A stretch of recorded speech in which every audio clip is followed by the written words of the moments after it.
Welcome to the PFP podcast from the Personal Finance Society, a place for thought-provoking discussion from the world of financial planning and beyond. I'm Rebecca Aston, Head of Professional Standards at the CII Group. In this episode, we are discussing continuing professional development, otherwise known as CPD. We will be talking about the FCA's withdrawal of 15-hour requirement under the Insurance Distribution Directive, or IDD, the requirement for CII and PFS members, and the process of CPD audits. Joining me on the podcast today is Adam Harper, Executive Director for Strategy, Advocacy and Professional Standards at the CII Group. Thank you, Adam, for joining me today. Thanks very much, Rebecca. So I'll just briefly introduce myself, and then I will, as you've described, go on and talk a little bit more about the CPD announcement updates that the FCA issued in its recent policy statement.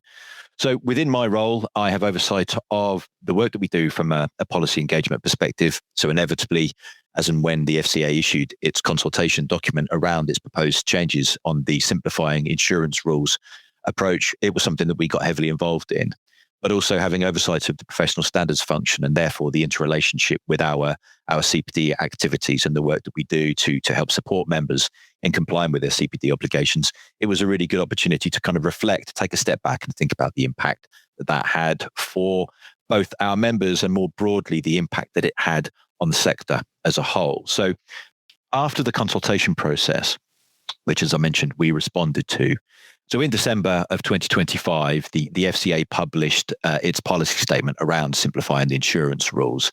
And within that policy statement, it confirmed that they were going ahead with the removal of the previous requirement, which had been in place since 2018, that firms in insurance markets ensure that their employees complete at least 15 hours of CPD every year. So explicitly, they referenced this by saying that we're removing the compulsory 15-hour minimum as consulted, and this will allow firms greater flexibility to tailor training to specific roles and business requirements. Firms will remain responsible for ensuring that their employees continue to maintain appropriate levels of knowledge and competence.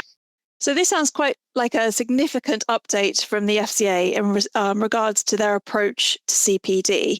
I know that we've had quite a lot of questions from both firms that are connected with the CII and individual members about what that means for them. So what is the relevance of this decision for CII members?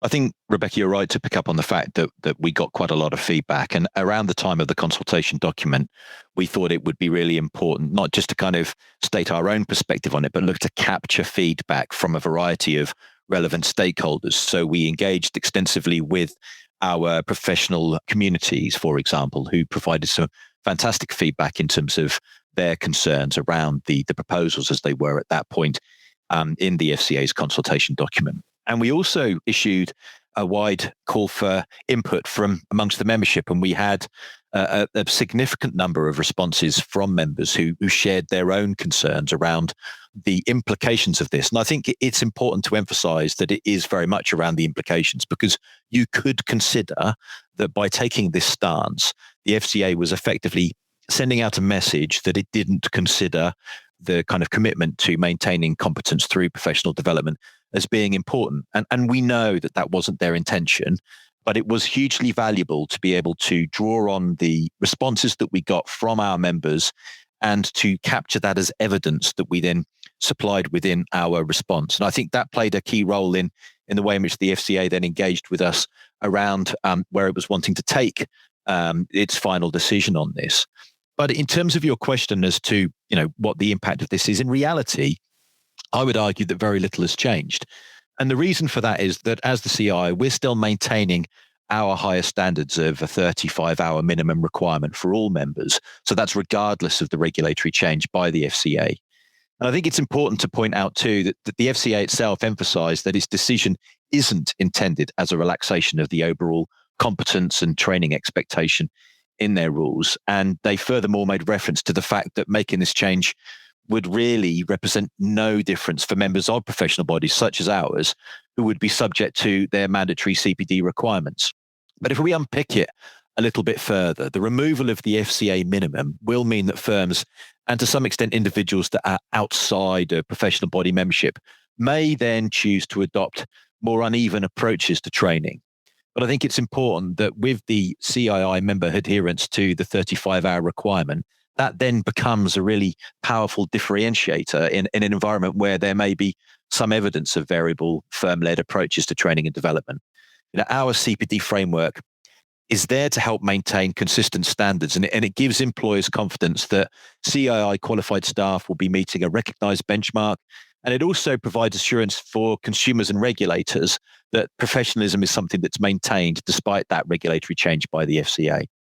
Yeah, so we've certainly had a lot of input from our various communities, both in the run-up to this policy statement being announced and since. So it might be a good time just to thank everyone for their input at this time, and say that we are listening to your questions. We've obviously taken on board a lot of your input, and we will continue to do so. It may also be a good time to pause and consider our own CPD expectations for our members, because, as I said, we've recently received quite a number of questions, frequently asked questions by our members. So I'll take them one by one. The most frequently asked question is how many hours are required. Adam's already mentioned that we have a 35-hour requirement for all qualified members, whether you are a member of the CII or the PFS. Just to unpick that slightly more, it's 35 hours of CPD in total, but 21 of those hours should be classed as structured CPD. And the way that we define structured CPD is any activity that's undertaken to meet a set development goal. So it doesn't need to have a minimum number of hours or minutes in order to be structured CPD. It also doesn't need to have a tested element at the end of it. It's any activity that you undertake in order to meet a stated development goal. So that goal could be around understanding regulatory changes. It could be understanding or updating your knowledge on certain products. It even could be things that are more considered soft skills, so things like presentation skills, management skills, that kind of thing. Anything that you undertake to meet that development goal can be counted as structured CPD. The next question to consider are certain topics required as part of our CPD program? The short answer to that is no. Again, our CPD program is very much member-led. We expect our members to set their own development goals to identify what they need to learn. However, it may be that your employer or another professional body does require certain topics to be covered as part of your CPD development, in which case we would encourage you to ensure that those topics are covered as part of your development goals. The most common ones that we see time and time again in member records are annual mandatory training covering topics such as data protection, money laundering, cybersecurity, health and safety. If they are topics required by your employer as part of your annual CPD, then of course you must undertake those. The next question we get asked a lot is what activities count as CPD. We actually have a handy tool on our website that will help members navigate the kind of topics that they may undertake as part of their annual CPD. So you would just need to go onto the CII website, click on Learning, and then CPD Rules. That tool gives an overview of all kinds of activities, from e-learning, attending conferences, reading things online, peer-to-peer learning, on-the-job training, and gives guidance on whether or not those can usually be counted as structured or unstructured CPD, and how you might want to record those in your CPD record. Which leads me to the next frequently asked question, which is around where to log CPD. We receive CPD records in a variety of different formats and presentations when we ask members to submit their records as part of our CPD audit process. We do have a CPD tool, which we encourage members to use because it's the easiest way to be able to submit to your CPD if requested for audit. And it's a good way of centrally keeping a record of your development for the last 12 months. However, we do know that members log their CPD using a variety of other tools, such as your employer's L&D system, for example, or indeed a CPD record that might be from another professional body. The most common ones we do see tend to be from the CISI, for example. You don't need to worry and think that you have to duplicate those records. As long as you are maintaining a log of your CPD, that's the most important thing, and that it's available to quickly send into the CII should we request it for audit. And finally, the question we get asked a lot is which members are required to comply with these expectations. The short answer is that all qualified CII and PFS members are required to record 35 hours of CPD on an annual basis. There are some notable exceptions, so any members belonging to our retired member scheme, for example, are exempt from completing CPD. And additionally, we will consider either a full or partial exemption for members who have taken a significant break from work. So members who have taken parental leave, for example, or may have not been able to work for a significant time due to illness or other caring responsibilities. In those situations, please do let us know if you're requested to send in your records for CPD audit, and we will work with you to ensure that those exemptions are applied proportionally. So with all of that said, Adam, why is CPD so important for professionals? Oh, that's a very big question. I think in response to that, there are a number of things that I would draw on to evidence why CPD is so important for professionals. I think first and foremost, it's important to recognize that professions such as insurance and financial planning and risk management, there's such rapid evolution. You talk about new regulations that are emerging, new technologies, and I think also really importantly, how customer expectations are changing quite regularly. There are new product types that are emerging constantly, and I think all of those things point to the need for professionals needing to ensure that they're staying current, and that means that their advice, the decisions that they're making, the oversight that they're delivering can remain accurate and provide real value. I think on top of that, there's something here about the role of professional development in maintaining public trust and ensuring that sort of professional credibility. Professions, like ours, they fundamentally rely on trust. So when customers are seeking to access advice on financial security or risk or claims or products, all of that sort of information that our members will be providing, they expect that the person they're dealing with to be up to date, to be competent, and also to be acting ethically. So what CPD does is it demonstrates that fundamental commitment to professionalism. It reinforces the value of the membership designations that we extend to our members. I think particularly given the FCA's decision, it's important to identify that engaging in CPD does support regulatory expectations for competence, because even with the FCA removing its 15-hour minimum, firms must still be able to show, as we've mentioned, that their staff are competent for their roles. And so what CPD does is in many ways, it provides an evidence base that individuals are maintaining and developing the knowledge that's needed to meet those expectations. And I think if you reflect explicitly on developments under the consumer duty, the importance of fair value assessments, the work that we've been doing and touching on around vulnerable customer requirements, all of those represent really critical examples of areas where CPD can operate as a really powerful enabler of regulatory assurance.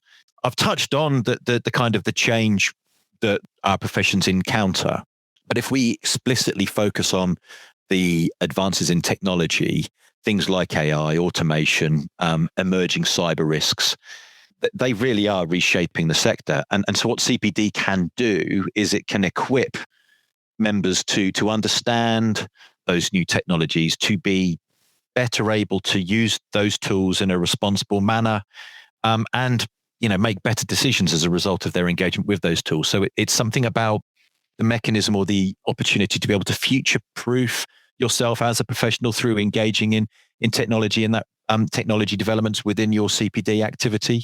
I think we mustn't lose sight too of the fact that it's a really powerful dimension to improving career development and progression, because you go through a process of identifying your skills gaps. You then address those skills gaps by building new capabilities. And I think that sort of process is vitally important. And, realistically, as individual members, by investing in your CPD, you will become more competitive and create greater opportunities for you in what is a changing labour market. As well as being something which delivers a technical benefit, it also requires sound ethics. And I think that what CPD does is it strengthens professionals' understandings of things like conflicts of interest, fair customer outcomes, cultural expectations in some instances, and I think more broadly, those sort of broader behavioural and conduct standards. And you take into account that some of the decisions that our members will make could conceivably have real financial consequences for consumers. And so that underpins the importance of that kind of ethical judgment dynamic.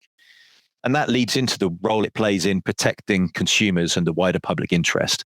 Those that are keeping their skills up to date will be reducing the risk of things like mis-selling or poor claims outcomes and therefore the resultant potential for a loss of customer confidence. So that kind of role around consumer protection and market integrity is really important.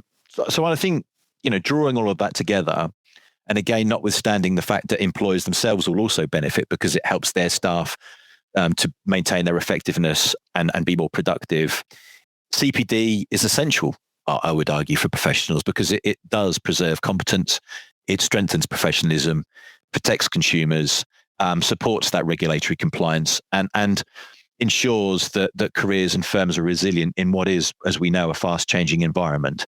It's a core part of what it means to be a trusted professional. And I think, just to sort of draw a line underneath that, we recognize its importance because we have CPD as something which is codified within our CII code of ethics.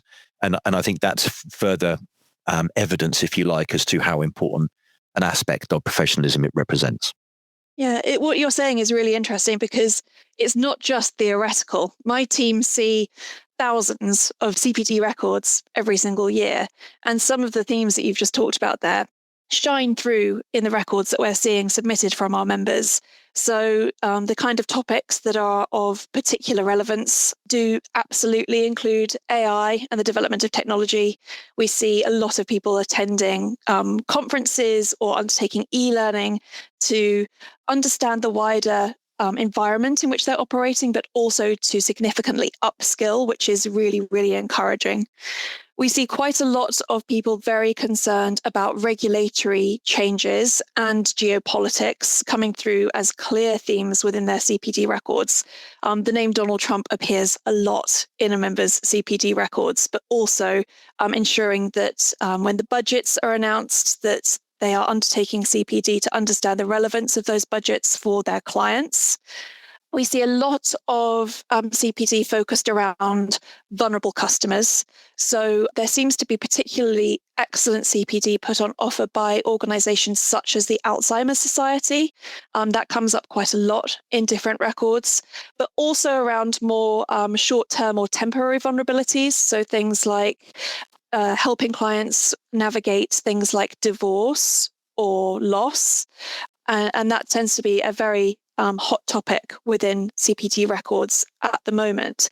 So it's not just around those mandatory topics I mentioned earlier that are implemented by firms around sort of cybersecurity, but we do really see members taking a strategic approach to their CPD and focusing on topics that mean a lot to them as professionals, but also will mean a lot to their clients. So professional development is a key theme, which we see coming through in the records that we assess from our members. Is there anything else that we can do to help our members with their professional development? Yeah, I mean, I think you touched on yourself the fact that actually there are a variety of sources that are available for people to access learning and development content, and I think that plays into your point there around how members are already actively taking a strategic approach to their learning and development, and that comes back to the point I was making about that evaluation of where those skills gaps might exist, and that's not just about technical skills, but it encompasses a breadth of what it means to be a professional. But from our perspective, I think it's really important that we're able to provide clear guidance that helps members to understand, what's required of them. And hopefully in doing so, it makes it easier for members to comply, and it provides a degree of reassurance to members that they're doing the right thing. Obviously, we'll continue to develop support resources and provide access to CPD content and learning and development activities and initiatives that will be increasingly about us looking to develop flexible resources, because I think it's important we reflect the different needs of our members, and how people choose to engage with learning and development in and of itself is something which is rapidly changing and evolving. I think one of the crucial things that this affords us an opportunity to reflect on is the role that the professional map plays. And it was really pleasing that from the CII's press release, they explicitly called it out. They stated that the professional map, the CII's professional map, is something which can help individuals and firms identify training and development needs and therefore plan appropriate CPD. And I think that's something which we were really pleased to see being called out. And indeed, it's something that, within our own press release around it, that we, emphasize that there will always be a balance to be struck between rules and regulations. And therefore, that responsibility on professionals to do the right thing is really important. And we can support our members to do that through the professional map. That gives the FCA the freedom to focus on creating and enforcing detailed rules. And we can then step into that space and help to provide that support. But if I was to draw out specifically why it is that I think the FCA identified the importance of the professional map, it's because what it does is it sets out the behaviors, the technical knowledge, and the supporting skills and capabilities that are expected of professionals at every stage in their careers. And what that means is that it gives members a very clear benchmark of what good looks like. It means that employers have gotten access to a consistent framework to assess competence in what is obviously now a decentralized regulatory environment. It also means that the profession is able to retain a common standard. And we often talk about the professional map as that sort of golden thread that sort of is woven throughout all of our activities. But I do think that kind of common standard dynamic is a really important thing. And what that means in effect is that the professional map kind of becomes an anchor for competence across the industry.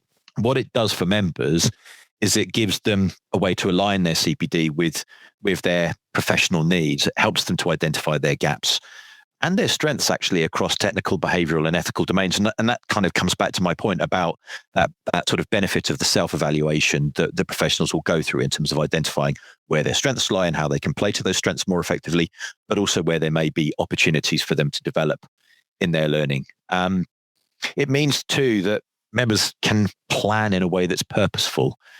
Often when you're dealing with, hours-based, and we still have that hours-based dynamic to hours, it can be seen as a sort of de minimis hurdle that you need to clear. And I think it's so much more important to reflect on outputs and outcomes from the engagement that you do with CPD. And I think the professional map really helps to reinforce that, because it also enables individual members to reflect on whether or not, what they've done has kind of genuinely improved their competence. And guards against, if you like, that sort of superficial tick box approach that might be perceived as being how CPD frameworks are run. So it is something which adds huge value to individuals. And so we can support members with tailored guidance, and through the map, we enable members to self-assess against their expectations, to receive personalized CPD recommendations, and chart their career progression using that sort of consistent competence language, empowering them to take ownership of their development.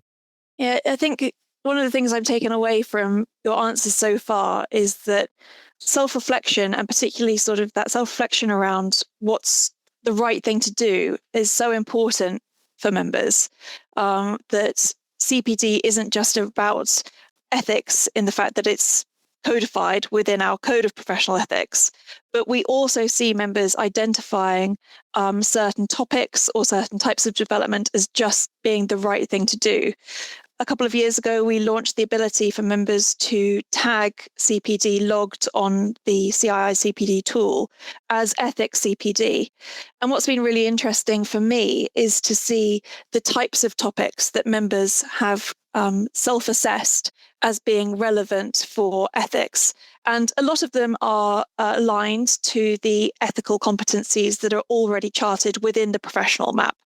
So ethical development, which has now recently been updated to also include ethical use of AI. So that's been a recent development within the professional map, but also topics that align to vulnerability and are what I would call ethics adjacent. So things like whistleblowing and speaking up, things like sustainability, have all been logged as ethics CPD within member CPD records. And I hope that the professional map is one of the tools that members can use to be able to sort of chart their own development, to identify the topics that they feel are right for their own development, but also to seek out CPD that does focus on those ethics or ethics adjacent topics. Because we're seeing them becoming increasingly more important, not just for our members, but also for consumers. And we actually do produce a huge amount of CPD as the CII group, a lot of which can be classed as ethics CPD or classed as important for career development and career progression. And a number of areas where members may seek out CPDs. Obviously, you're listening to this podcast, so you might be able to access podcast CPD. But there are other areas where you as a member can access free CPD resources through your membership. So those include accessing articles on our journal, on PFP magazine, events through your local institutes or PFS regions, through CII events and conferences, accessing the Future Me site and podcasts just like this one. In fact, our digital libraries have over 300 hours of on-demand CPD. So whatever it is that you're looking for, we hopefully will have a topic or a resource where you can seek out CPD on that particular area. And if not, please do let us know, because we are always looking to develop more content for our members that's relevant to you. We're also trying to make it easier for our members to log their CPD. And so now you can do so directly from many articles and podcasts that you interact with on the journal and PFP magazine, which will be clearly labelled. However, like any standard, the success of CPD is not just reliant on personal commitment of our members, so seeking out these exciting development opportunities, but it must be ensured through rigorous governance and checks. So you may be one of our members who has already been selected for CPD audit in the past, either once or many, potentially even multiple times. And there's a reason for that. So we do have a CPD audit process within the organisation, and that requires us to select members' CPD records to ensure they meet our standards. The main community of members who are affected by this are our SPS holder members, so members of the PFS who hold a statement of professional standing.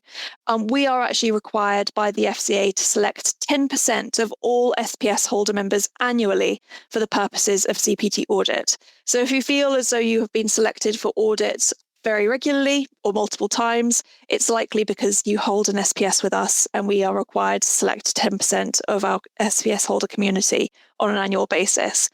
However, we do also select non-SPS holder members for the purposes of CPD audit. It's a smaller population, so you might find yourself only getting selected once potentially throughout your career with the CII, but we are increasing our number of selections for non-SPS holder members, so that may be set to increase in the future. Members' records become eligible for selection for the 3 months after the close of your CPD year, which is often aligned with your membership renewal year. So after 3 months after your membership renewal has gone through, your records will become eligible for selection, and you would hear directly from the CPD audit team if that is the case, and you will be given instruction on what's needed and what you need to submit. So that is usually via email. We do now check to make sure that those initial emails have been received. And if for any reason they have been, our system identifies them as having been blocked by your organization's firewall, for instance, or if you have opted out to receiving communications from us, that email will be followed up by a call from a member of the team. Just letting you know that you have been selected for CPD audit. And again, with that information about what we need from you, the dates of the CPD that we're looking at and that's relevant. That's also an opportunity for you to ask us any questions, or as I'd mentioned before, let us know if you have had to take a career break so that we can discuss either a full or partial exemption from CPD audit for you. I think the most important thing to remember, though, is that CPD audits are not for the benefit of the CII. They are very much, as you've already mentioned, Adam, intended to be a vehicle for building and maintaining trust. So ensuring that, if somebody looks to us as a professional body and says, what's expected of somebody as a CII member. That includes ensuring that your CPD is up to date, that it's relevant, that you have reflected on the learning that you've undertaken during the year, that it's worthwhile CPD. It's not just a lot of events that you've sat in the back of and not really taken it in. We do double check to ensure that CPD is relevant and has been, as I said, worthwhile. It also enables us to identify emerging trends and common development needs for our members, which in turn allows us to refresh our resources and ensure that the topics we cover continue to meet members' demands. A good example of that is around sustainability. So we had started to see in members' CPD records sustainability and green finance being a really key topic for members to understand more about. What we were able to do as a result of that is actually to publish our Green Finance Companion Guide to the Code of Ethics, which is a specific way of looking at our Code of Ethics through the lens of green finance, and to be able to hopefully meet some of those development needs that our members were seeking CPD on elsewhere and bring it in-house and say, we've actually got a dedicated resource for you to explore green finance aligned with our Code of Ethics, and ask yourself some key questions about, are you undertaking and discharging your duties in relation to green finance ethically, sustainably, and within our own expectations? So we will continue to identify and map trends that we see coming through member CPD records, although that's not the only way in which you can let us know that there's a particular topic that's important to you. You can always email in our CPD inbox, which is cpdreport@cii.co.uk. That inbox is used mostly for the purposes of CPD audit, and that's how we will correspond with you should you be selected for audit. But we are also happy to receive feedback and input, queries, questions through that inbox. Adam, do you have any closing remarks or thoughts before we wrap up today? Well, firstly, just to say thank you very much for inviting me to come in and chat to you a little bit further about CPD. And apologies if at any stage it felt like I was on my soapbox. But as somebody who has worked in professional body environment throughout my professional career, it's something which I'm really passionate about, and I think that it's such a vital thing in terms of that distinction between those that are members of a professional body against those that aren't. I think it drives a real key differentiator. So it's something which I really welcome the opportunity just to reflect, both from a point of view of the changing regulatory environment, but also to underpin the important dynamic that CPD plays as part of that sort of professional environment in which we are working. And I think to pick up on one of the points that we have talked about, you mentioned that you hoped that the professional map will play a significant part in enabling that sort of positive engagement around CPD. I firmly maintain the belief that it will very much play that part, but I'm on a bit of a personal crusade to try and drive up engagement. I think we would welcome, so any members who are listening to this podcast, welcome you all to, if you haven't already done so, go through the self-evaluation process on the professional map and start to benefit from the sort of framework that it delivers. And indeed, the more members that are engaging with it, the more that we can then learn about how we can develop it and make it even better and even stronger. It's something which I talked about at the Shaping the Future of Insurance conference last year, and so I will be continuing to encourage engagement with the professional map moving forward. But yeah, I'm happy to hand back to you, Rebecca. Thank you very much. Thank you. Yeah, I think it's a really good point, and we'd be remiss not to mention that we are recording this podcast during Chartered Week. Good point. And chartered firms are expected in particular to be able to demonstrate to the CII as part of their chartered award that they have clear and appropriate training plans for their staff. And that's absolutely something that the professional map can help to form. So not only if you're listening to this as a member who might be interested in exploring more of your professional development and how the professional map can help you with that, if you're working for a chartered firm, please do consider engaging more fully with the professional map as an organisation, perhaps using it to address the training needs of staff members across a team, for instance, and utilising the support that will give you, because we already know that our chartered firms are really engaged when it comes to ensuring that their staff have appropriate, relevant, interesting and entertaining training. And that's Professional Map is just potentially another string to your bow when it comes to identifying those training needs. But thank you, Adam, so much for taking time to talk to us today on the podcast. It's really appreciated. Thank you. Thank you for listening to this episode of the PFP podcast. You can find useful links in the show notes and related articles on the PFP website, along with further podcasts, many of which can be recorded as CPD and logged directly on the site with one click. If you enjoyed this episode, please like, review, and subscribe. Until next time, goodbye.